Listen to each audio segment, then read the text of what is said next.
हमारे मन को लगता है कि अगर वह अलग अलग बातों के बारे में सोचता रहेगा तो हमें आने वाली हर मुश्किल और मुसीबत से बचा लेगा। पर ऐसा होता नहीं है। हम अपने जीवन का काफी अधिक समय सोच विचार करके परेशान होने में निकाल देते हैं। भगवान श्री कृष्ण कहते हैं, मन का ये स्वभाव बदलना मुश्किल जरूर है, असंभव नहीं। अच्छा, अब आप एक बात बताइए, क्या आप कौवे को कह सकते हैं कि वो काँव काँव की आवाज ना करे? या फिर आप किसी मेढक को कह सकते हैं कि वह पानी देखते ही ऊंची छलांग ना मारे? हमारे मन का भी कुछ ऐसा ही है। जीवन में कुछ भी होता है, अच्छा या बुरा, हमारा मन उस पर काँव काँव करने लगता है। काँव काँव से मेरा मतलब है चिंता करना, व्याकुल होना। कोई बुरी बात होती भी नहीं है और मन परेशानी की ऊंची ऊंची लपटें लेने लगता है। कभी कभी तो मुझे ऐसा लगता है कि हम में से कई लोग सिर्फ परेशान होने के लिए जीते हैं। सारी परेशानी, पीड़ा, दुविधा अक्सर हमारे मन की बनाई हुई कहानियां होती है। यदि आप जीवन में शांति चाहते हैं तो इसके लिए जरूरी है मन को शांत करना। श्री कृष्ण कहते हैं, व्यक्ति के मन से ज्यादा चंचल कोई और चीज नहीं होती है। जिसने भी अपने मन पर काबू पा लिया उसके लिए हर चीज हासिल करना आसान हो जाती है। लेकिन अधिकतर लोग जब किसी समस्या में पड़ते हैं तो अपना धैर्य खो देते हैं। उनका मन अशांत हो जाता है, जिसके चलते उनके बनते हुए कार्य भी बिगड़ जाते हैं। क्रोध से भरा मन अक्सर विनाश का कारक माना जाता है।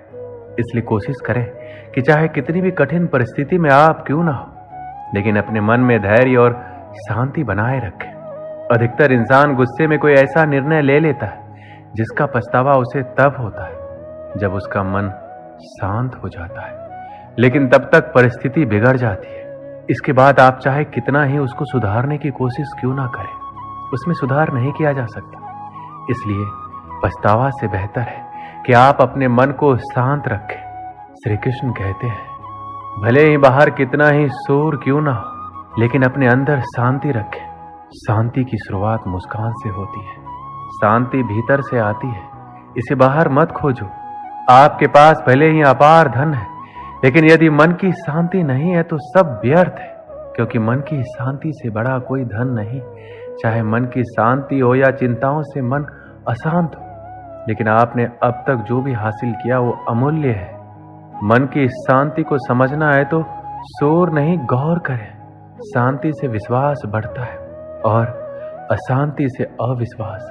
जो व्यक्ति भविष्य के बारे में सोचता है वो हमेशा चिंता में रहता है। जो गुजरे हुए कल के बारे में सोचता है वो दुखी रहता है, लेकिन जो शांत मन का होता है वो सिर्फ वर्तमान में जीता है।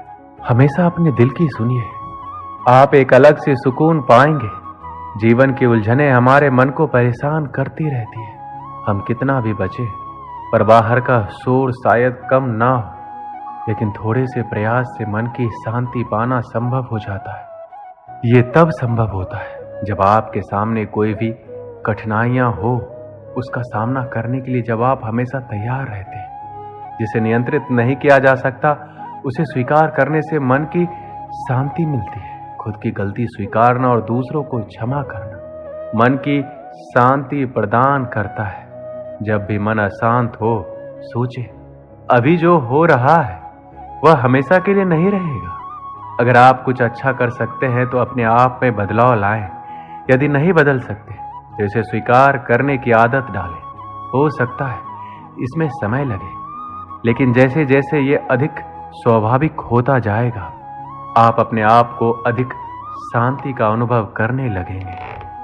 शांति पाने की कोशिश मत करो, बल्कि अशांति को स्वीकार कर लो। आपको शांति मिल जाएगी। उसके बाद दुनिया में कोई भी आपको अशांत नहीं कर सकता, क्योंकि जब आप अशांति के लिए राजी हैं तो कौन आपको अशांत कर सकता है। अपने मन की स्थिति का जिम्मेदार दूसरों को ठहराकर अपने मन की शक्ति को भूल जाते हैं। सुख दुख सिर्फ इस बात पर निर्भर नहीं करते कि आपके आसपास का माहौल कैसा है, ये इस बात पर भी निर्भर करता है कि आपके अंदर का माहौल कैसा है। जीवन शांति से जिया जाए, इसके लिए आपको अशांति को स्वीकारना होगा। शांति की 2 रोटी अशांति के पकवानों से 1000 गुना बेहतर है। एक शांत प्रिय व्यक्ति के पास जो भी है वो उसमें खुश रहता है, लेकिन जिसके मन में अशांति है वो कोई भी वस्तु पाने के बाद भी खुश नहीं रहेगा। श्री कृष्ण कहते हैं, जीवन का मार्ग टेढ़ा मेढ़ा कांटों से भरा है। जीवन कोई फूलों की सेज नहीं है जो आसानी से पार हो जाए। हमें ऐसी उतार चढ़ाव के जीवन में स्वयं को कैसे आगे बढ़ाना है, यही विचारणीय है। परिस्थितियां तो आपको हंसाएगी भी, रुलाएगी भी, पर अपने संतुलन को नहीं खोना। हर स्थिति परिस्थिति का सामना करते हुए चलते चले जाओ। भगवान कृष्ण ने गीता में यही उपदेश दिए हैं कि विपरीत परिस्थितियों में भी संतुलन बनाकर जीवन के मार्ग पर कैसे बढ़ते जाना है। पहली बात तो यही है कि अपने नियमों में दृढ़ बनिए, अनुशासन का पालन कीजिए और छोटी छोटी बातों में उलझकर समय व्यर्थ नहीं कीजिए। ये समझिए कि जीवन बहुत मूल्यवान है। जो समय निकल गया वह लौट कर नहीं आ सकता, इसलिए व्यर्थ की बातों में अपना समय और शक्ति बर्बाद ना करें। अपने जीवन का कोई एक लक्ष्य निर्धारित कीजिए, क्योंकि लक्ष्यहीन जीवन का कोई मूल्य नहीं है। जब आपके सामने कोई लक्ष्य होता है तो व्यक्ति को दिशा भी मिलती है और कुछ करने का उत्साह भी। श्री कृष्ण कहते हैं, अतीत पर ध्यान मत दो, भविष्य के बारे में मत सोचो, अपने मन को वर्तमान क्षण पर केंद्रित करो। स्वास्थ्य सबसे बड़ा उपहार है, संतोष सबसे बड़ा धन है, वफादारी सबसे बड़ा संबंध है। जैसे मोमबत्ती बिना आग के नहीं जल सकती, मनुष्य भी आध्यात्मिक जीवन के बिना नहीं जी सकता। 3 चीजें ज्यादा देर तक नहीं छुप सकती, सूर्य, चंद्रमा और सत्य। अपने मोक्ष के लिए खुद ही प्रयत्न करें, दूसरों पर निर्भर ना रहें। किसी विवाद में हम जैसे ही क्रोधित होते हैं, हम सच का मार्ग छोड़ देते हैं और अपने लिए प्रयास करने लगते हैं। किसी जंगली जानवर की अपेक्षा एक कपटी और दुष्ट मित्र से अधिक डरना चाहिए। जानवर तो बस आपके शरीर को नुकसान पहुंचा सकता है, पर एक बुरा मित्र आपकी बुद्धि को नुकसान पहुंचा सकता है। आपके पास जो कुछ भी है उसे बढ़ा चढ़ाकर मत बताइए और ना ही दूसरों से ईर्ष्या कीजिए। जो दूसरों से ईर्ष्या करता है उसके मन को शांति नहीं मिलती है। वह जो 50 लोगों से प्रेम करता है उसके 50 संकट है। वो जो किसी से प्रेम नहीं करता उसके एक भी संकट नहीं है। क्रोध को पाले रखना गर्म कोयले को किसी और पर फेंकने की नीयत से पकड़े रहने के समान है।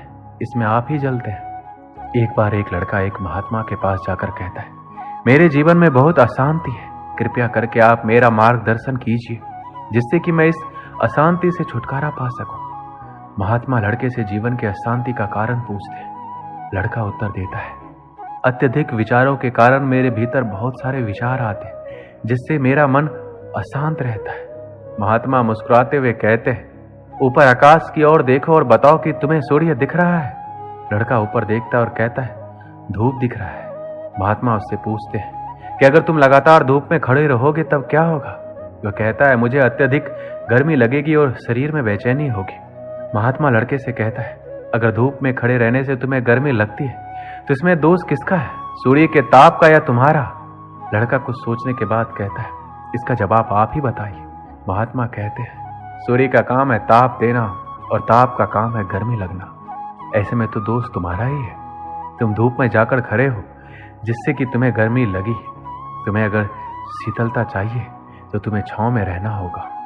ठीक इसी तरह चंचल मन का भी स्वभाव होता है, विचार और भावनाओं को जागृत करना। विचार क्षण भर के लिए होते हैं, लेकिन विचार से पैदा हुई भावनाएं देर तक टिकी रहती है। लेकिन ये तुम्हें निर्णय लेना है कि तुम्हें विचार और भावनाओं के साथ चलना है या अलग दिशा बनानी है। दोस्तों, इस वीडियो में बस इतना ही। मिलते हैं अगली वीडियो में। अपना ख्याल रखिएगा। जय श्री कृष्ण।